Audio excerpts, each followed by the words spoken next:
পরম পবিত্র আল্লাহর নামে করিতেছি শুরু। আল্লাহ আল্লাহ পাকের আযাব, যে আযাবের কোনো কুল কিনার নাই। আল্লাহ পাক বলেন, পৃথিবীর সকল মাখলুক একত্রিত হলেও আমার কোনো ক্ষতি করতে পারবে না। আর আমার এক জাররা পরিমাণ প্রতিশোধ যদি মানব জাতির উপরে পড়ে, সকল মানব জাতি ধ্বংসপ্রাপ্ত হবে। আপনারা দেখছেন কিছুদিন আগে করোনা ভাইরাসে শত শত বাদশাহ, শত শত প্রতিনিধি, শত শত আলেম, পীর, ধর্ম ব্যবসায়ীগণ দুনিয়ার জমিন থেকে বিদায় নিয়ে গেল। আবার শত শত আলেম, শত শত পীর, ধর্ম ব্যবসায়ী এবং বাদশাহগণ জুলুমবাজ করোনা ভাইরাসে আক্রান্ত হলো। কোটি মানুষের প্রাণ চলে গেল। আল্লাহর আযাবের আলম, পৃথিবীর শ্রেষ্ঠ প্রতিশোধ তিনি গ্রহণকারী। আবার আগুনের আযাব, পৃথিবীর সকল কিছুদিন আগে পৃথিবীর সবচেয়ে বড় জঙ্গল, আম্মাজান জঙ্গল এবং অস্ট্রেলিয়ার জঙ্গল এবং সমগ্র পৃথিবীতে দাবানল ছেয়ে গেল।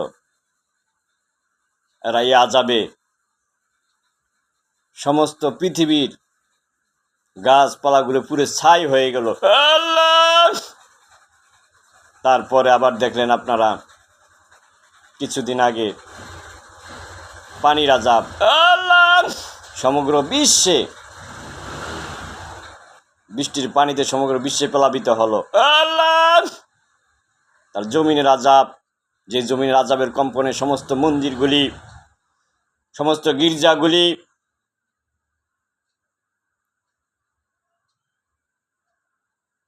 সমস্ত চার্চগুলি ভেঙে বলল। ঝড় এসে মক্কার ঘরের একটি খুঁটি ভেঙে 800 মানুষ নিহত হলো। আল্লাহ পাক বলেন, আমার সকল সৃষ্টির ঊর্ধ্বে মক্কা শরীফ, মদিনা শরীফ, তাওরাত, কুরআন, জাবুর, ইনজিল সকল কিতাবের ঊর্ধ্বে হলো আমার পয়গম্বরগণ। যুগে যুগে যারাই আমার পয়গম্বরগণকে হত্যা করতে চেয়েছিল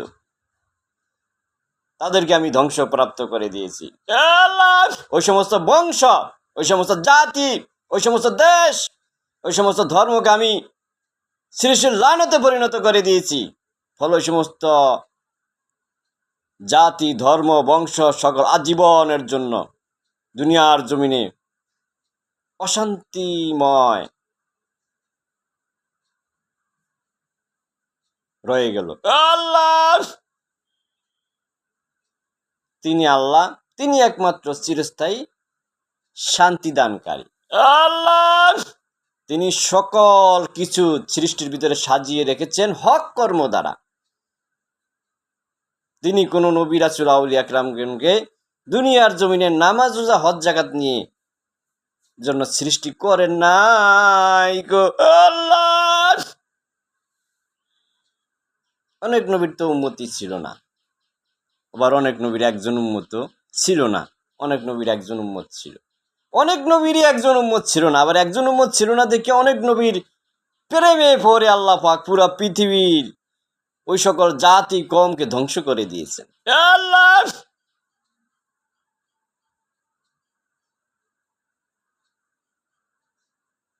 আজকে শত শত বছর সমগ্র মুসলিমগণ পৃথিবীর সমস্ত মাখলুকের বাতাসের আযাব, পানির আযাব, আগুনের আযাব, ভূমিকম্পের আযাব, রোগ জীবাণুর আযাবে গ্রেপ্তার হইতেছে। আজকে মুসলিম জাতি শত শত বছর খেলাফত হতে বঞ্চিত রহিয়াছে। আজকে মুসলিম জাতি শত শত বছর মানুষের গোলাম হিসাবে কাজ করতেছেন খ্রিস্টানদের।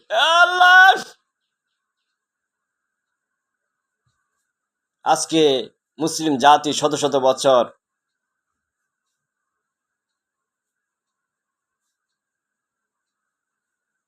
খ্রিস্টানদের অধীনস্থ হিসাবে বসবাস করতেছেন। আল্লাহ পাকই মহাজ্ঞানী, তিনি কাকে কখন ক্ষমতা দিবেন সেটা আল্লাহ পাকই ভালো জানেন।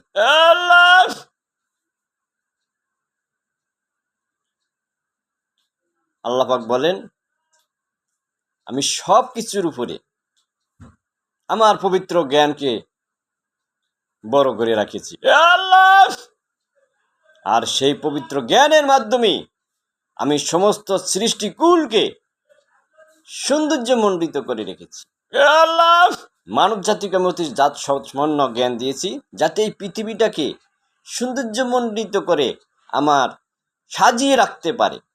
এই পৃথিবীটাকে সৌন্দর্যমণ্ডিত করে সাজিয়ে রাখলে, সৎভাবে সৎকর্ম সম্পাদন করলে, সৎ শ্রমিক হলে আমি তাকে দুনিয়ার জমিনে শান্তিতে রাখবো আর পরকাল উত্তম পুরস্কার দেব। আল্লাহ, এখানে আল্লাহ পাক নামাজ রোজার কথা বলেননি। যুগে যুগে আল্লাহ পাক লক্ষ লক্ষ পয়গম্বর প্রেরণ করেছেন, কোনো জাতির উপর নামাজ ফরজ করেন নাই, শুধুমাত্র দুটি কওমের উপর ফরজ করেছেন। বাঙালি জাতি নয়, হিন্দি জাতি নয়, কুরাইশ কওম, কুরাইশ জাতি। আর কুরাইশ কওমের সর্বশেষ নবী মুহাম্মদ সাল্লাল্লাহু আলাইহি ওয়াসাল্লাম। আল্লাহ, ইহুদি কওম, ইহুদি জাতির উপর নামাজ ফরজ করেছেন এক ওয়াক্ত। আল্লাহ, আর লক্ষ লক্ষ জাতি কারোর উপর নামাজ ফরজ করেন নাই, রোজা ফরজ করেন নাই। আল্লাহ, শুধু তারা সৎকর্ম করলি, সৎ শ্রমিক হলি, তারা জান্নাতে চলে যাবেন। ওই সকল বান্দাদের জন্য আল্লাহ পাক বলেন, আমার জান্নাতের দরজা খোলা, যারা সৎ শ্রমিক। জান্নাত তাদের জন্য সাজিয়ে রেখেছি, অন্য কারোর জন্য নয়। আল্লাহ, যারা আমার নবী রাসূল আউলিয়া ইকরামের মতো সৎভাবে কর্ম সম্পাদন করে, সৎ শ্রমিক। আর যুগে যুগে মানুষ যাতে সঠিক পথে ফিরে আসে, পবিত্রভাবে সৎভাবে জীবনযাপন করতে পারে নবীদের মতো। আল্লাহ, এই জন্য আমি নবীদেরকে কাবা বানিয়ে নবীদের আকীদা অনুসরণ করার জন্য নামাজ হজ জাকাত সৃষ্টি করেছি। আল্লাহ পাক বলেন, কোন পয়গম্বরের চিরস্থায়ী ক্ষমতা আমি রাখি নাই। আল্লাহ, মানুষ মৃত্যু হওয়ার পরে সে পচনশীল, সে মাটি হয়ে যাবে। তার আত্মার দুনিয়ার জমিনে কোনো পাওয়ার নেই, কোনো ক্ষমতা নেই।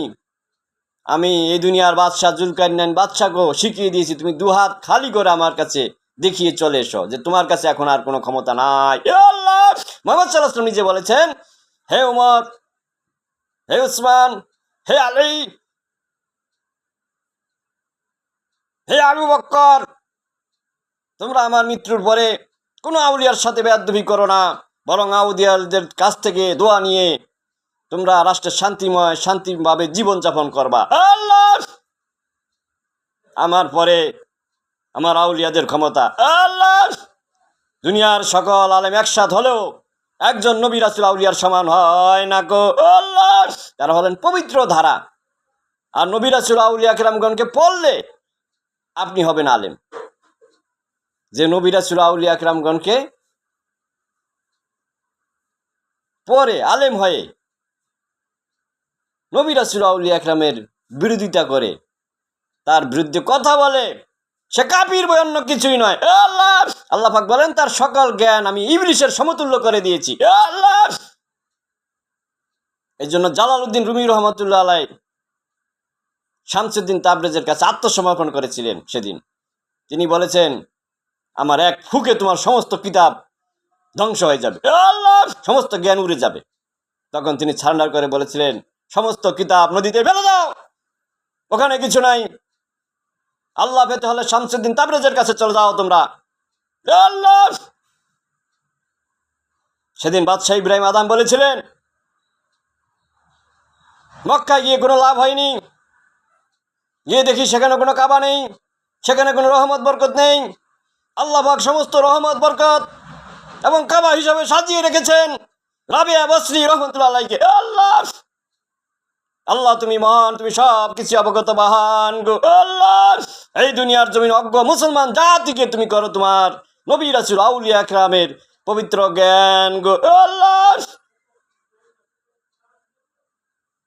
যখন দুনিয়ার জমিনে কোনো নবী রাসূল দুনিয়ার থেকে চলে যান, তখন সকল জ্ঞান তার স্তব্ধ হয়ে যায়।